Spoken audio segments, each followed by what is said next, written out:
πρωί είχαμε 2 συνοδείες Ρουμάνων μοναχών. Μία μοναζουσών και μία μοναχών ανδρών. Μαζί ήταν.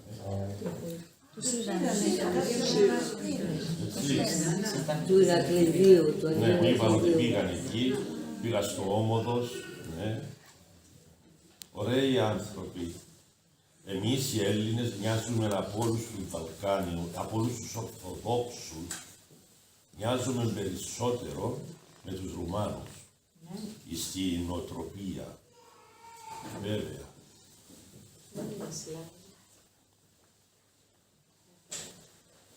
Και τους είπα ότι όλα είναι μέσα στην πρόνοια του Θεού. Όλα όσα συμβαίνουν, είτε σε προσωπικό επίπεδο, είτε και σε εθνικό επίπεδο. Βεβαίως, έχει το μερίδιο της και η δική μας ελευθερία. Είτε προς την αμαρτία, είτε προς την ευλογία, στο καλό, στην αγιότητα. Αλλά και ο Θεός με την παντοδυναμία Του, ακόμη και εκεί που η γνωστή παροιμία που λέει, εκεί που οργώνει ο διάβολος, σπέρνει ο Χριστός. Έχει τον τρόπο του από τα πικρά να βγάζει γλυκά. Τους λέω, έλεγε ο Άγιος Πορφύριος, ότι θα γίνουν πράγματα και θάματα που δεν θα πιστεύουν άνθρωποι ότι μπορούν να γίνουν αυτά σε όλη την οικουμένη.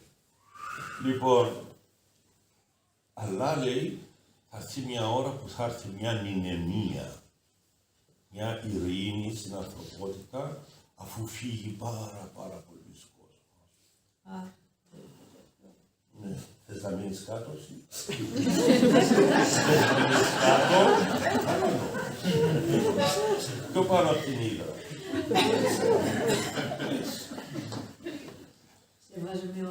Περίμενε, δεν τελειώσαμε. Όχι νομάδα μου, περίμενε. Και ήταν τι θα γίνουν τα διάφορα έθνη. Τους λέω, κοιτάξτε.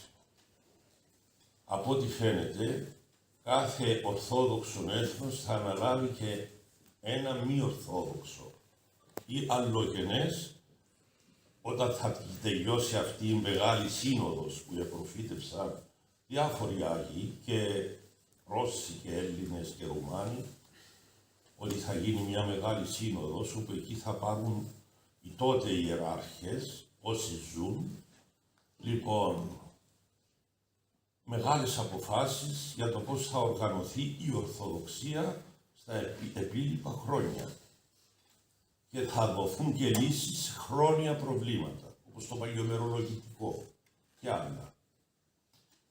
Οι αυτοκεφαλίες που μας ταλαιπωρούν τόσο και άλλα. Λοιπόν, η ηθική σύγχυση που υπάρχει τώρα και άλλα. Λοιπόν, θα είναι, λέει, σαν μια καινούργια διαθήκη, η οποία θα προετοιμάσει τους επόμενους ανθρώπους για να αντισταθούν στον Αντίχριστο. Οπότε, τώρα τους λέω από εδώ και πέρα, σας λέω εγώ τι φαντάζομαι. Δεν είναι αποκαλύψεις. Κάθε λαός θα έχει το μεχτικό του σε αυτήν την ιεραποστολική προσπάθεια. Μαθητεύσατε πάντα τα έθνη. Είπε ο Άγιος Παΐσιος, καλά είναι και αυτή η ιεραποστολή που γίνεται τώρα. Αλλά είναι σαν να ποτίζεις ένα χωράφι με το βαντιστήρι.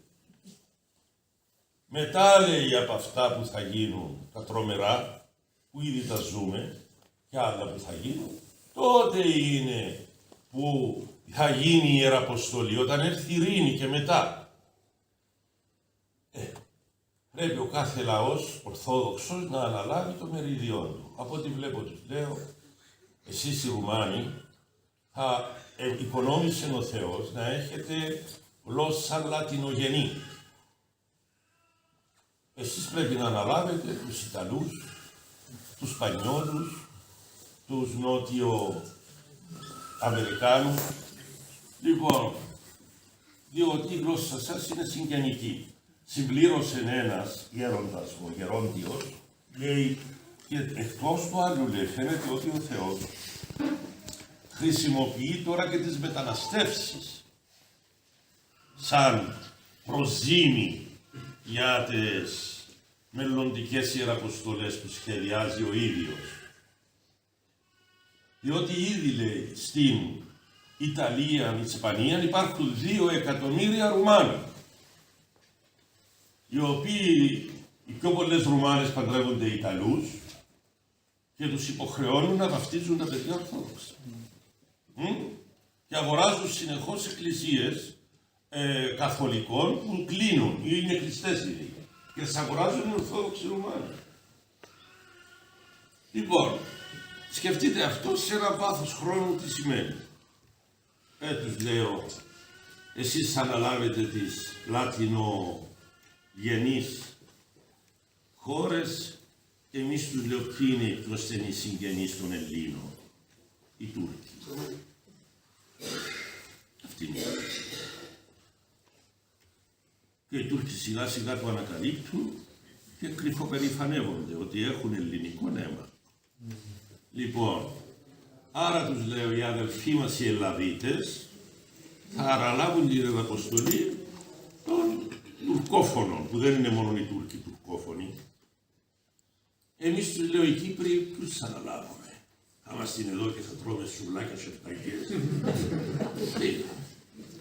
Κάτι πρέπει να κάνουμε κι εμείς. Λοιπόν, εμείς τους λέω, επειδή είχαμε την πρώτη τιμητική Κύπρος να δεχτεί την ίδια την Παναγία να έρθει στην Κύπρο, τότε με τον Άγιο Λάζαρο, φαίνεται και μετά η Άγια Απόστολη ήταν η πρώτη τους Ιεραποστολή εκτός Παλαιστίνης, Σύρο-Παλαιστίνης, φαίνεται πρέπει να ανταποδώσουν τα οφειλόμενα εις τους Εβραίους μας. Έχουμε και οι Κύπροι, τώρα που και κάνουν DNA, όλοι οι Κύπροι έχουν από 3% μέχρι 30% αίμα εβραϊκό.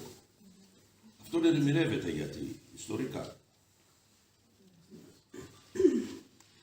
Άρα τους λέω, αυτήν την πίστη που πήραμε μέσα από την Παναγία και τους Αγίους Αποστόλους, θα την αναλάβουμε εμείς, είμαστε και λιγότεροι οι Κύπροι, θα αναλάβουμε να την μεταφέρουμε στους καλοδιαθετημένους. Δεν ξέρουμε να θα είναι πολύ λίγοι, αλλά κάποιοι Εβραίοι ήδη ενδιαφέρονται και ήδη εγκαταστάθηκαν στην Κύπρο.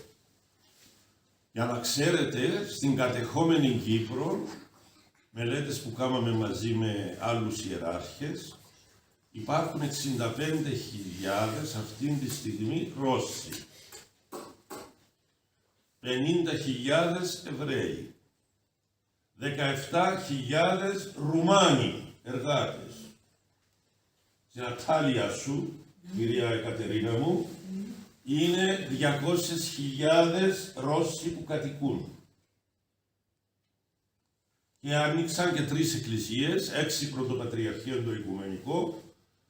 Εφοβήθηκε μήπως κατέβουν οι Ρώσοι του Πατριαρχείου του Ρωσικού.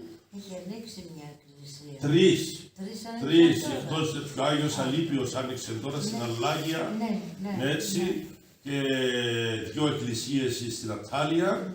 Και ετοιμάζουν μια 4η τώρα. Ήτανε μία. Λοιπόν, ο Άγιος Αλίπιος ήταν παλιά εκκλησία, των καιρών των γονιών σας. Των γονιών. Έτσι. Λοιπόν,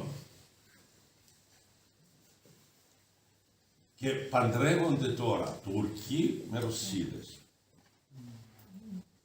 Οι πιο πολλές Ρωσίδες απαιτούν, θα σε παντρευτώ, θες να γίνεις Ορθόδοξος να γίνεις, αλλά τα παιδιά θα γίνουν Χριστιανοί Ορθόδοξοι. 2 φορές αρνήθηκε η κοπέλα, η Ρωσίδα, να γίνει Ορθόδοξη, αρνήθηκε ο Τούρκος που παντρεύτηκε την Αναστασία. Ξέρω και το όνομα της, Αναστασία είναι αυτή. Λοιπόν, και πήγαινε αυτή μυστικά και τα βάφτισε, τα παιδιά της, και μόλις το μάθαινε ο Τούρκος έγινε Τούρκος. Λοιπόν, και την σκότωσε. Αυτή είναι μάρτυρας. Και έχουμε 2 τέτοιες περιπτώσεις στα μέρη της Ατάλειας, με Ρωσίδες, οι οποίες αρνήθηκαν να αναξοπιστήσουν και επέμεναν όχι μόνο να κρατήσουν την πίστη τους, αλλά και στο βάφτισμα των παιδιών τους. Οι Ρώσοι, φαίνεται, θα αναλάβουν τους Κινέζους. Είναι και προφητεία αυτή. Άλλων Αγίων Μεγάλων. Ναι. Άρα κάθε Ορθόδοξος λαός έχει το μευτικό του. Έχει το μευτικό του. Σε όλα αυτά που τώρα γεννιούνται, ανακατεύονται. Να δούμε κι εμείς που θα είμαστε.